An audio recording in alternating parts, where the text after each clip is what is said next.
Markus. Kitab Markus adalah salah satu dari 4 Injil dalam PB yang menceritakan tentang kehidupan, pelayanan, kematian, dan kebangkitan Yesus Kristus.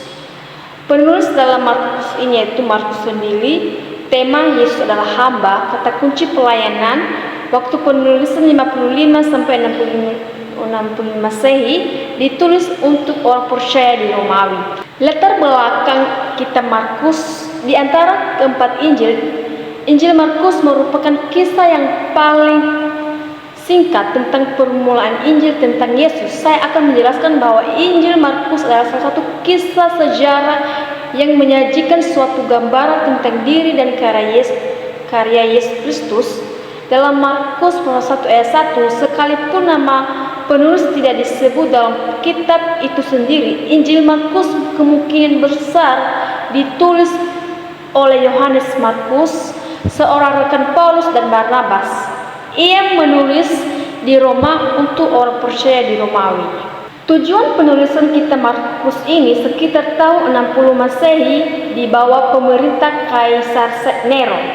Orang percaya diperlakukan secara kejam sehingga banyak di antaranya dianiaya, disiksa, dan bahkan dibunuh.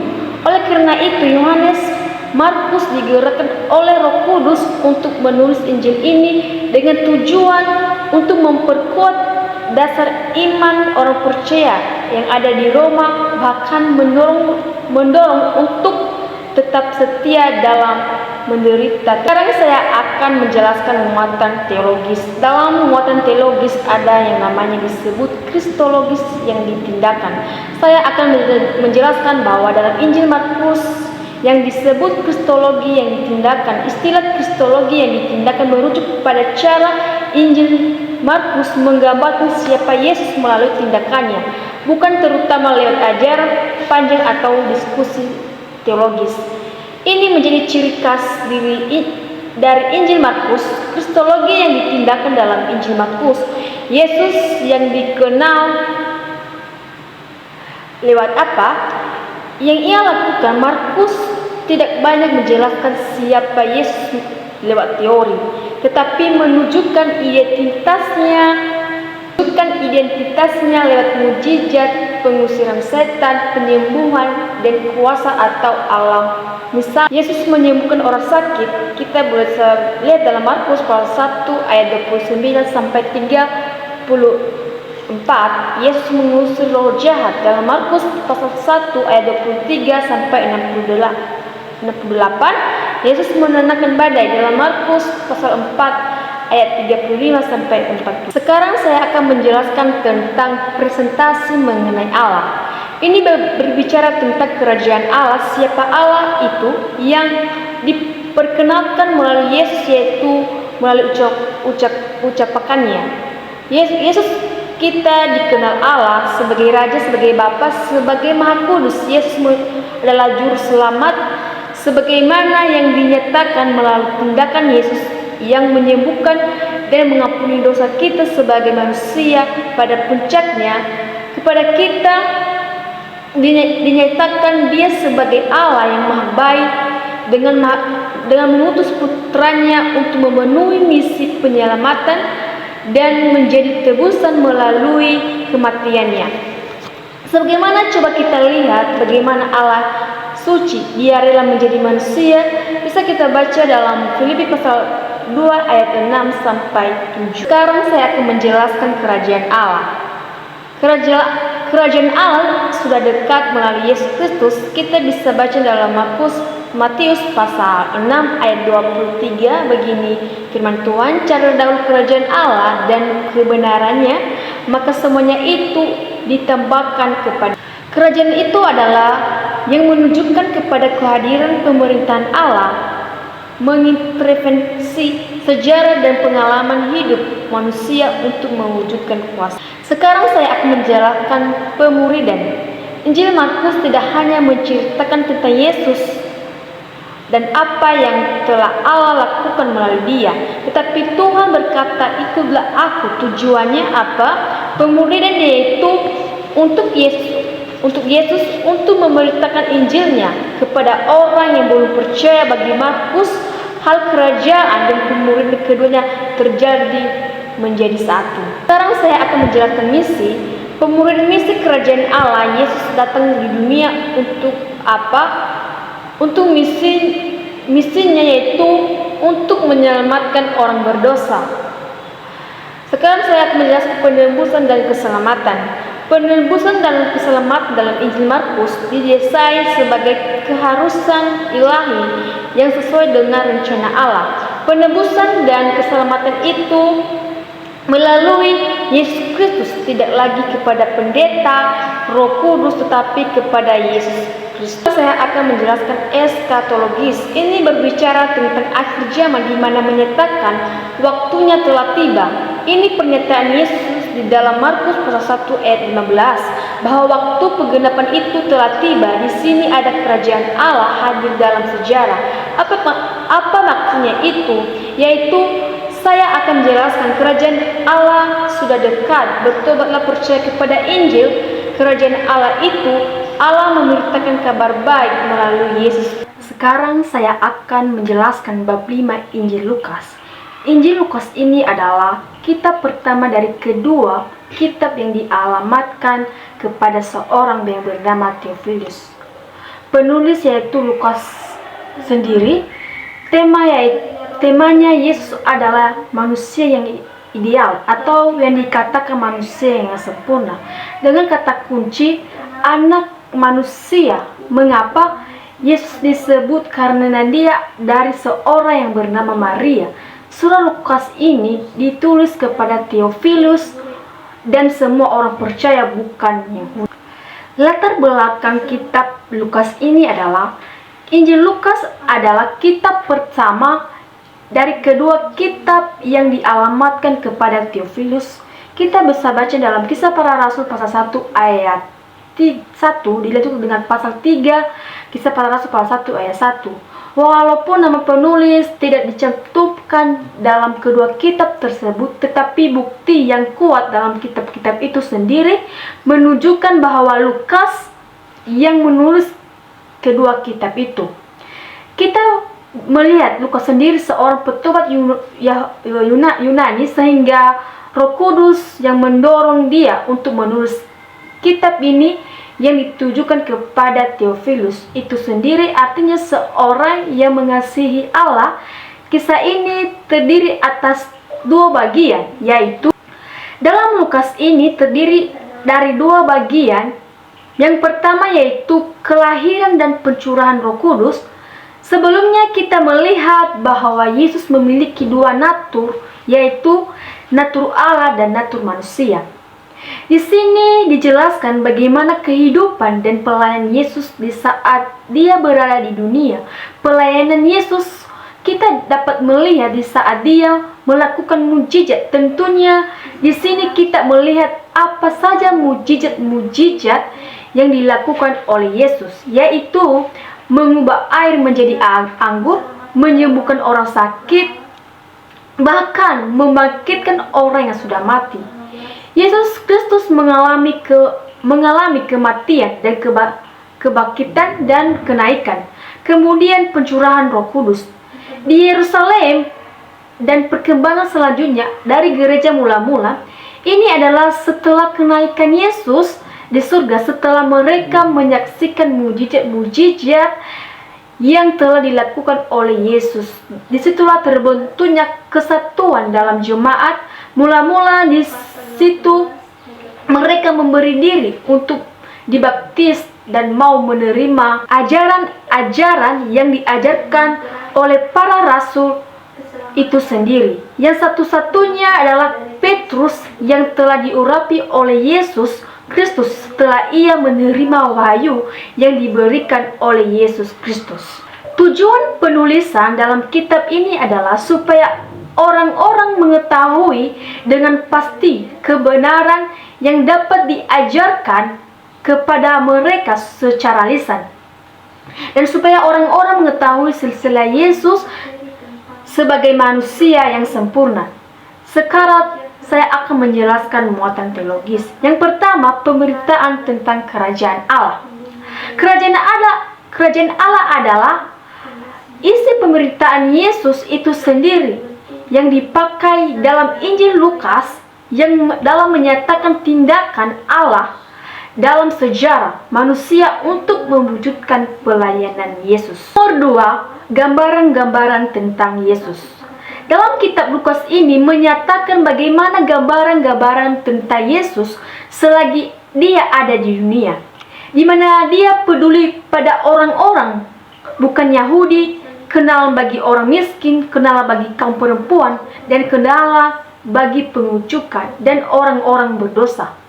Jadi selama Yesus ada di dunia, dia tidak pernah memandang status apapun, baik itu orang Yahudi yang tidak mengenal Kristus, orang miskin atau orang kaya, kaum perempuan, bahkan kepada pengungut cukai. Dan sekalipun orang berdosa, yaitu tetap bersahabat kepada mereka dan terus memberitakan kebenaran kepada Yesus, kepada mereka. Sekarang gelar Yesus. Yesus itu sendiri memiliki banyak gelar. Yesus disebut sebagai nabi di saat dia membaca sebuah gulungan kitab di ibadah di Nazaret. Kedua, ia disebut sebagai anak Allah saat dia menyembuhkan orang-orang yang sakit. Ketiga, ia disebut sebagai anak Daud karena ia berasal dari keturunan Daud sendiri. Keempat, Mesias. Mengapa ia disebut sebagai Mesias? Karena Yesus sendiri adalah orang yang diperlengkapi dan diutus oleh Allah untuk memberitakan bagi umat manusia. Kelima, Tuhan. Mengapa dia disebut sebagai Tuhan? Karena Yesus menepati letak yang amat tinggi dan bertobat di samping Allah. Yang terakhir, saya akan menjelaskan gambaran tentang murid. Dalam menggambarkan tentang murid Yesus, Injil Markus, murid-murid digambarkan sebagai orang-orang yang degil hatinya dan sulit memahami perumpamaan Yesus. Yesus memiliki beberapa murid dan Yesus bertanggung jawab dan mengajar murid-muridnya untuk mengenal jalan kebenaran itu sendiri. Yesus memakai cara dalam memberitakan pemahaman kepada murid-muridnya. Kita bisa melihat dalam kitab ada banyak perumpamaan yang diberikan Yesus kepada murid-muridnya itu sendiri. Baik, sekian dari penjelasan saya dari Injil Lukas. Saya akan melanjutkan. Sekarang saya akan menjelaskan yaitu kitab Yohanes.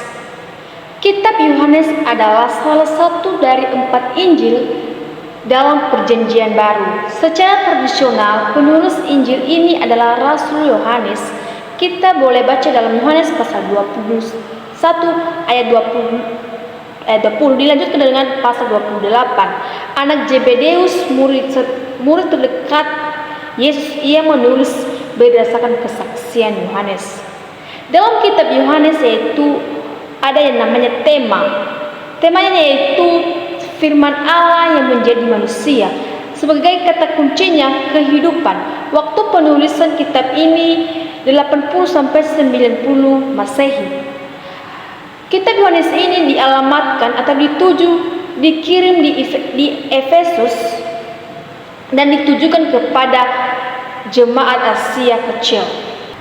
Latar belakang kitab Yohanes ini yaitu Injil Yohanes adalah diantaranya keempat Injil. Injil ini mencatat banyak hal tentang pelayanan Yesus di daerah Yudea dan Yerusalem dan menyatakan dengan lebih sempurna rahasia tentang kepribadian Yesus. Tujuan penulisan kitab Yohanes ini yaitu yang pertama untuk menguatkan iman bagi orang percaya bahwa Yesus adalah Mesias anak Allah.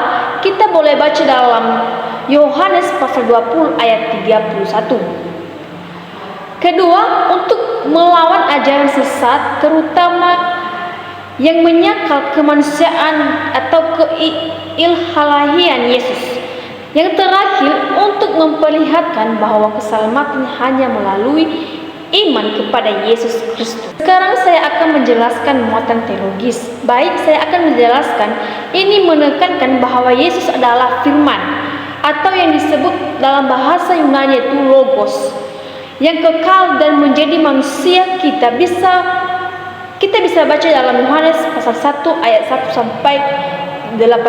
Ini menggambarkan hubungan Bapa, Anak, dan Roh Kudus secara mendalam, memperlihatkan bahwa iman pribadi kepada Yesus bahwa kehidupan kekal. Injil Yohanes sangat penting dalam teologi Kristen karena memberi dasar yang kuat tentang keilahian Yesus dan hubungan pribadi antara Yesus dan umatnya. Akan menjelaskan tentang kesatuan Bapa dan Anak adalah salah satu tema teologis utama dalam Injil Yohanes. Yohanes secara khusus menekankan bahwa Yesus Anak Allah Bapa adalah satu dalam hakikat. Dalam kitab Yohanes pasal 10 ayat 30 mengatakan, Aku dan Bapa adalah satu. Ayat ini jelas menunjukkan bahwa Yesus menyatakan dirinya setara dan satu dengan Bapa. Kesatuan Bapa dan Anak dalam Injil Yohanes menegaskan bahwa Yesus bukan sekedar nabi atau utusan, tetapi adalah untuk yang sejati. Sekarang saya akan menjelaskan yang terakhir, yaitu kata-kata akulah adalah atau akulah.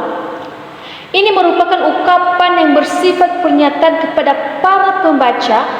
Yesus menyatakan 7 pernyataan akulah. Yang pertama, akulah roti hidup. Dalam Yohanes pasal 4 ayat 35, Yesus memberi makanan rohani yang memuaskan jiwa. Yang kedua, Aku terang dunia. Dalam Yohanes pasal 8 ayat 35, Yesus menerangi makanan jalan manusia dalam kegelapan dosa. Ketiga, akulah pintu bagi domba. Dalam Yohanes pasal 10 ayat 7 dilanjutkan dengan ayat pasal 9, Dia adalah satunya jalan menuju keselamatan. Keempat, Akulah gembala yang baik. Dalam Yohanes pasal 1 ayat 11 dilanjutkan pada pasal 18, dilanjutkan dengan pasal 14, Yesus memberi nyawanya bagi umat. Yang kelima, Aku kebangkitan dan hidup. Dalam Yohanes pasal 11 ayat 25, Dia memberi kehidupan kekal dan mengalahkan maut. Keenam, Aku jalan dan kebenaran dan hidup. Dalam Yohanes pasal 14 ayat 6. Yang terakhir, Aku pokok anggur yang benar. Dalam Yohanes pasal 15 ayat 1, Yesus sumber kehidupan dan buah rohani bagi murid-murid. Sekarang saya akan menjelaskan kisah para rasul.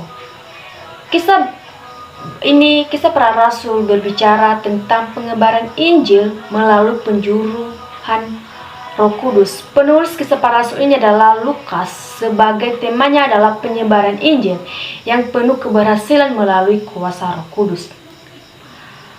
Dengan kata kunci saksi-saksi. Apa itu saksi? Yaitu orang yang menyaksikan atau melihat langsung suatu kejadian tersebut. Waktu penulisan kisah para rasul ini sekitar 63 TM, ditulis untuk Theophilus. Kita bisa baca dalam kisah para rasul ayat 1.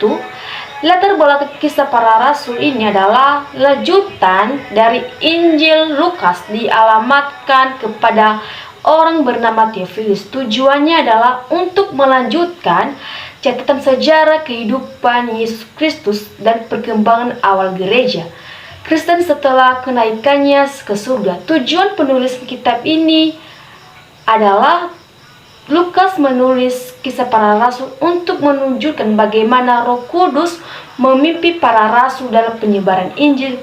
Lukas dalam penyebaran Injil. Kitab ini bertujuan memperkuat iman jemaat Kristen awal dan memberikan bukti bahwa kekristenan bukanlah ancaman bagi kekuasaan Romawi. Kitab ini berfokus pada pelayanan 2 tokoh utama, yaitu Rasul Paulus yang memimpin pemberitaan Injil kepada orang Yahudi, Rasul Paulus yang diutus kepada bangsa-bangsa Yahudi. Sekarang saya akan menjelaskan muatan teologis dalam kisah para rasul. Kisah para rasul bukan hanya mencatat sejarah gereja mula-mula, tetapi juga mengandung banyak muatan teologis. Ada beberapa pokok ajaran atau muatan teologis untuk yang terdapat dalam kitab ini. Yang pertama, kedaulatan Allah. Kisah para rasul menunjukkan bahwa Allah berdaulat atas sejarah dan keselamatan manusia. Ia memimpin jalannya pemberitaan Injil, membuka jalan bagi para rasul, dan bahkan menggunakan penganiayaan untuk menyebarkan Injil lebih luas. Secara keseluruhan, muatan teologis dalam kisah para rasul menekankan karya Allah melalui Roh Kudus, penyelamatan oleh anugerah, dan misi global untuk memberitakan Injil kepada segala bangsa. Sekarang saya akan menjelaskan Kristus menekankan Lukas sehubungan dengan Kristus. Di kisah para rasul ada beberapa segi, yaitu yang pertama, penyaliban dan kematian Kristus. Yang kedua, kebangkitan Kristus. Yang ketiga, kembalinya Kristus. Baik, saya akan menjelaskan secara persatu-satu. Banyak pernyataan berkaitan dengan kematian Kristus merefleksikan tuduhan para rasul pada orang Yahudi dan penyaliban Kristus. Kristus telah dipaku di atas kayu salib oleh orang fasik. Kita bisa baca dalam Kisah Para Rasul pasal 2 ayat 23. Kristus telah dipermalukan sampai mati dengan penyaliban. Lukas menunjukkan bahkan kematian Kristus bukan kegagalan, melainkan bagian dari misi. Penyaliban juga menjadi titik awal pertobatan dan pengampunan dosa. Sekarang kenang kebangkitan Kristus. Lukas menekankan kebangkitan segala bukti ilahi bahwa Yesus adalah Mesias. Dasar pewartaan Injil dalam banyak khotbah kisah para rasul, kebangkitan adalah inti pesan para rasul. Ini menunjukkan bahwa Allah membenarkan Yesus sebagai yang diurapi atau Mesias. Kebangkitan juga memberi kuasa kepada murid-murid untuk bersaksi dan menjadi dasar pembentuk komunikasi gereja awal. Sekarang saya akan menjelaskan kembalinya Kristus. Pada saat kenaikan Kristus dan para malaikat berjanji bahwa Kristus akan datang kembali dengan cara yang sama. Kita bisa baca dalam Kisah Para Rasul pasal 1 ayat 9-11. Kedatangan Kristus kembali selagi janji ilahi yang memberi pengharapan dan misi bagi gereja. Sekarang saya akan menjelaskan Roh Kudus. Pekerjaan Roh Kudus tentu berkesinambungan dengan misi Yesus. Semua diperbuat jemaat dilihat sebagai karya Roh Kudus, sebagai pekerjaan dalam gereja. Kisah Para Rasul sebanyak berbicara tentang pekerjaan Roh Kudus. Sekarang saya akan menjelaskan Pentakosta. Pentakosta bukan suatu peristiwa yang merobos secara mendadak atau jemaat yang menanti. Kita bisa baca dalam Kisah Para Rasul ayat 5. Dalam pelayanan tanpa kuasa Roh Kudus itu sia-sia. Sekalipun semangat dalam pelayanan tanpa Roh Kudus itu semua sia-sia. Tetapi Roh Kudus yang memberikan kepada orang-orang para rasul akan menerima kuasa untuk bersaksi mulai dari Yerusalem, Yudea sampai ujung bumi. Kita tidak perlu jauh-jauh memberitakan Injil. Kita mulai dari keluarga kita, sahabat kita, dan teman-teman terdekat kita. Sekarang saya akan menjelaskan pencurahan Roh pada hari Pentakosta. Di situ sudah jelas dalam Kisah Para Rasul pasal ayat 8 tentang pekerjaan Roh Kudus. Kalau kita tahu menerima kuasa melakukan mujizat, kuasa berkhotbah seperti Petrus, Roh Kudus terjadi bagian semua orang percaya, petunjuk bahwa Roh Kudus dicurahkan terutama dengan maksud memberikan kuasa kepada orang-orang yang sudah percaya. Sekarang saya akan menjelaskan pekerjaan Roh Kudus di Yerusalem dan Samaria. Pekerjaan Roh Kudus selanjutnya melalui pemimpin jemaat mula-mula.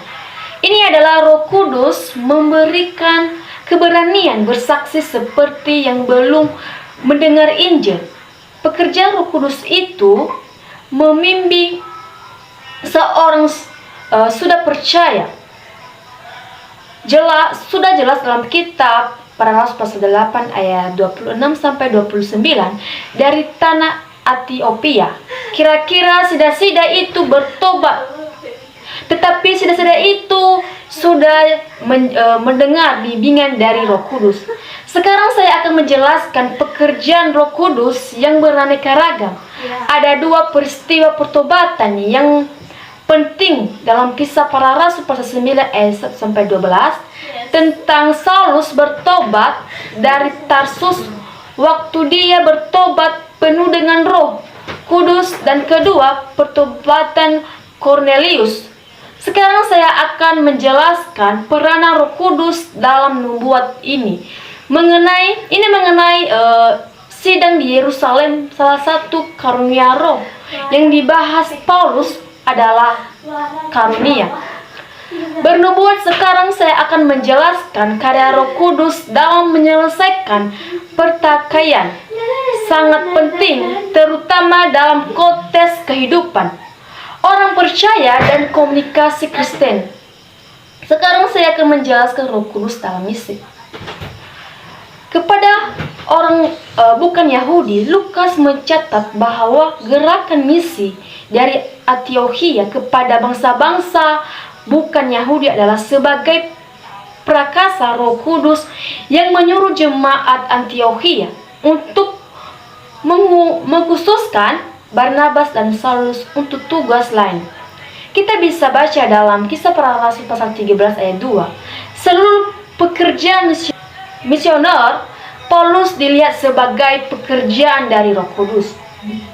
Sekarang saya akan menjelaskan Roh Kudus dan murid-murid di Efesus. Saya akan jelas kelihatan ke-12 murid di Efesus itu menyebutkan dari murid, tetapi pengalaman mereka tentang kekristenan masih sangat kurang. Artinya bukan hanya sekedar dibaptis, tetapi coba kita lihat di situ beberapa menerima Roh Kudus dan mereka berkata-kata dalam bahasa roh. Sekarang saya akan menjelaskan tentang keselamatan itu adalah melalui anugerah Allah yang membebaskan manusia dari hukuman dosa dan memberikan hidup yang kekal melalui iman kepada Yesus Kristus. Sekarang saya akan menjelaskan tentang gereja dalam Kisah Para Rasul adalah gambaran awal dari kehidupan jemaat setelah Yesus naik ke surga. Kita bisa baca dalam Kisah Para Rasul mencatat kelahiran dan perkembangan gereja mula-mula serta peran Roh Kudus dalam membuat komunikasi orang percaya.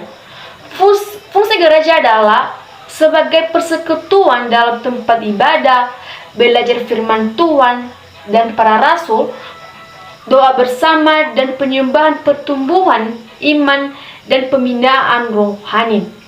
Melalui pekerjaan dan penginjilan, jemaat bertumbuh dalam iman.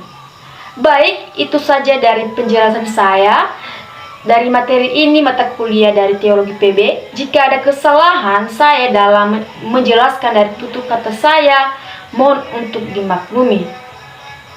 Semoga penjelasan saya ini bermanfaat bagi kita semua. Shalom.